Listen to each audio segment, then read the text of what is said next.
What is up, guys? Welcome back to another vlog for Punning for the People. Those who do not know me, my name is Jacob. I am an Australian. I am living here in Germany in Hildesheim, playing GFL football for the Hildesheim Invaders. If this is your first time watching my channel, thank you so much for stopping by. If this is one of the multiple times you've watched my channel, thank you for tuning in yet again. Today, as you can tell by the video title, we are talking about things that shocked me when I first got to Germany. I've been in Germany for going on now 3 years, 3 seasons, but really about 16 to 17 months. And when I got here, there are some things that I found very, very different.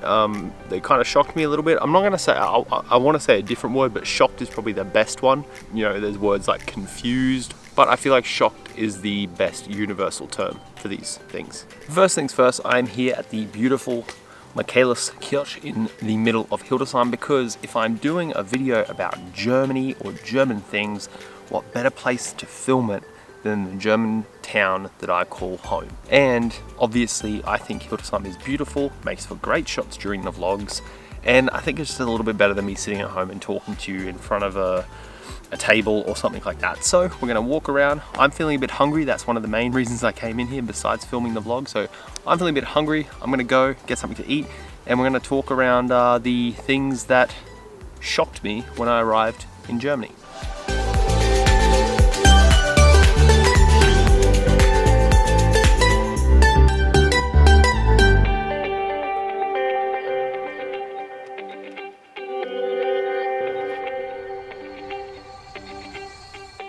Now guys, I know this video is maybe a bit overdue.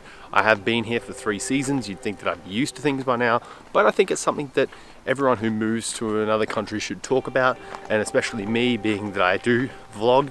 I wanted to kind of give my experiences to what I found were not so much culture shocks, but just kind of interesting points to me about Germany in comparison to what I'm used to back home in Australia. Guys, if you are new to the channel and you are not subscribed and you're watching this, I would appreciate it if you would consider subscribing to the channel.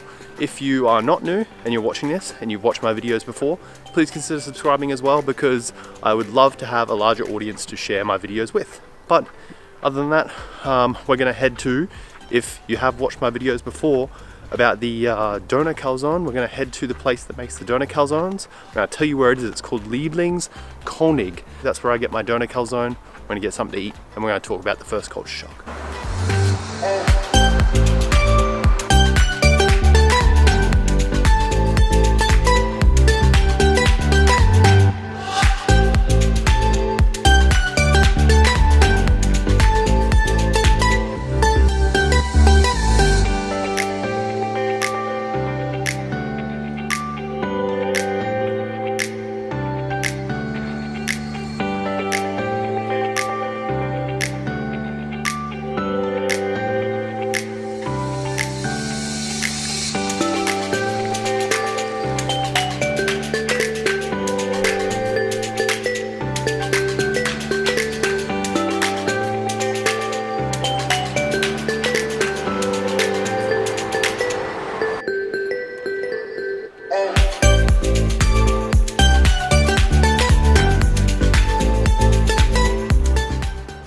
So we ate at Lieblingskonig. I didn't get a Doner Calzone this time because I am trying to cut down on my meat consumption. So I got a Pita mit Spinat, harten Käse, Eier, Pilze und Paprika. So Pita with egg, mushrooms, hard cheese, capsicum and spinach. So it was delicious. If you are in Hildesheim and you want to try out the Doner Calzone, definitely go to Lieblingskonig. Or if you just want to try out any doner, durum, pita, pizza even, Lieblingskonig is the place to go. That's where I go. First culture shock has to do with what I was eating. When I got here, I was so shocked at the amount of doner and durum places. Like, Australia, it's a thing. We have it, but we don't call it doner or durum. We call it kebab. They're kebab shops. You might have one in each suburb, maybe 2 depending on the location that you're in. But here in Dresden and Hildesheim, literally you have 3 to 4 doner and durum places per block. And it really shocked me to see how big of a thing it is here.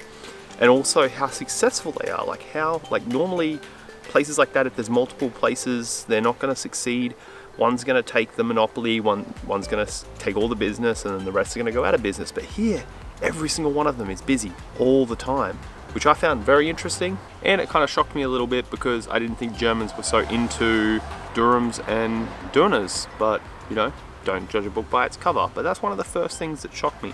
The second thing that shocked me, we'll talk about in a second.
The next thing that kind of shocked me about Germany was this: cash.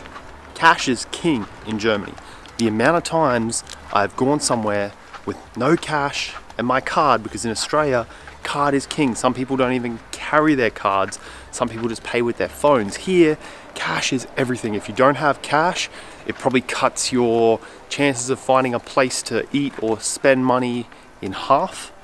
For me, I don't like carrying cash because I feel like it burns a hole in my pocket and I want to spend it. When I have it on my card, I don't think about the cash as much and I don't spend it. But this is one thing. I remember the first time we ate out in Dresden, my first year, we went to a normal restaurant, like a big restaurant. You wouldn't think this place didn't have card. And right at the end, they asked us to pay. We all pulled out our cards. They're like, no, we don't take it. And basically, we had to scrounge together all the cash we had. We were lucky that some of us actually had cash so they could pay for the other people, because otherwise we would have been sitting there in the middle of this restaurant. There was like 8 or 9 of us. All of us were, 2 days in Germany, didn't have cash. We were just sitting there thinking, yeah, this place is going to take card. Not the case. That still to this day shocks me sometimes. Just about to get on my scooter to go meet Marianne at Coughlin because I told her I'd meet her there. But just on a side note, completely unrelated to the video, I think I've had about 4 or 5 people in town. I can hear them talking about me and saying my name and stuff like that. So if you are a fan of the vlog and you see me in town, or even just a fan of the team and see me in town, do not be afraid to come up and say hi. I have time, I love to chat, I love to meet fans and people, so come up and say hi. There's about 4 people that I know wanted to, and there was one guy that actually did just walk past and say hi. So thank you to him if you're watching, thank you so much. I would love to chat. Just come up and say hi, I don't bite. So guys, I'm back from Coughlin, and that brings me to my next subject of what shocked me when I came to Germany. And the next subject is the smoking culture here. In Australia, the smoking culture used to be quite large, but now with rule changes, laws, legislations, everything that have come in to smoking, it's not as big. You can't smoke in restaurants, you can't smoke indoors, you can't smoke around entrances to buildings. Generally speaking, in Australia, the law is you have to be further than 10 meters away from any open door, public space or public area. So bus stops, train stations, shopping centers, all that kind of stuff. Restaurants, not allowed. Here, I could be sitting at a train station and someone lights one up. I could be sitting at a bus stop and someone starts smoking right next to me. I could be walking down the street and the person in front of me could be blowing smoke directly into my face. Or there's been multiple times, not only in Hildesheim but also in Dresden, that me and Marianne have gone out to eat, and we almost have to be surgical about where we want to sit, because no matter where we are, there's people smoking. And for me, being an asthmatic, as you know from one of my previous videos, it's a bit more detrimental to me, because it not only affects my enjoyment of the time that I'm having at that point in my life, or at point of eating dinner out or doing whatever we're doing. It's kind of affecting how good of a moment that is, but also being an asthmatic, it can basically affect me physically as well, not only mentally and being angry, but physically. I can sit there in a restaurant in an enclosed space and there's someone smoking, and that could trigger asthma or asthma attack or something like that. So it's something that really shocked me coming here and seeing it, and I see it every day still.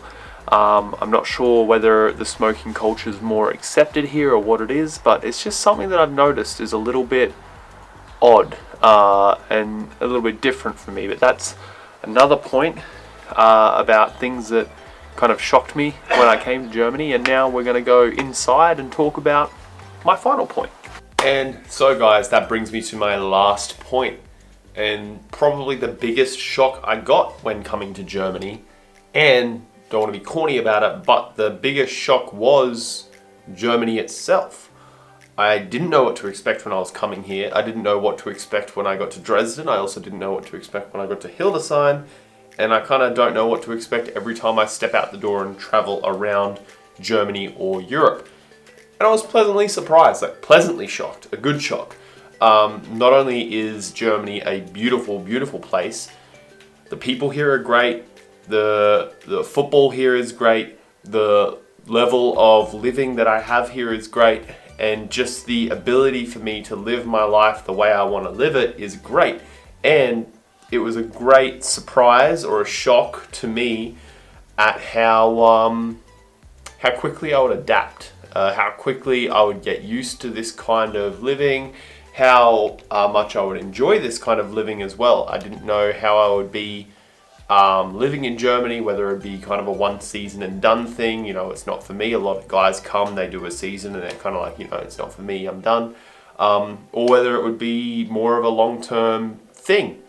When I came here, I didn't really have the expectation of it being a long-term thing, but I was pleasantly surprised, and now it's something that I'm choosing to do for a large period of my life. So last but not least, the biggest surprise or shock about Germany, or that I got in Germany, is Germany itself. How I reacted to the way living in Germany is. So it was great.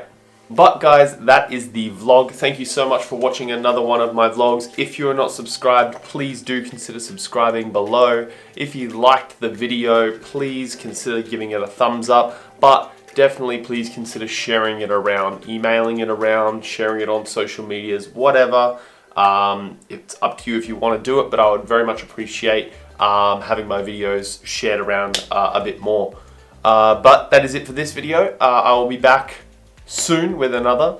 Of course, there's lots of exciting things happening throughout the next couple of weeks in my life inside of football and outside of football. But until then, guys, I will say thank you. My name is Jacob. This is Punning for the People, and I will see you guys in the next video. Bye.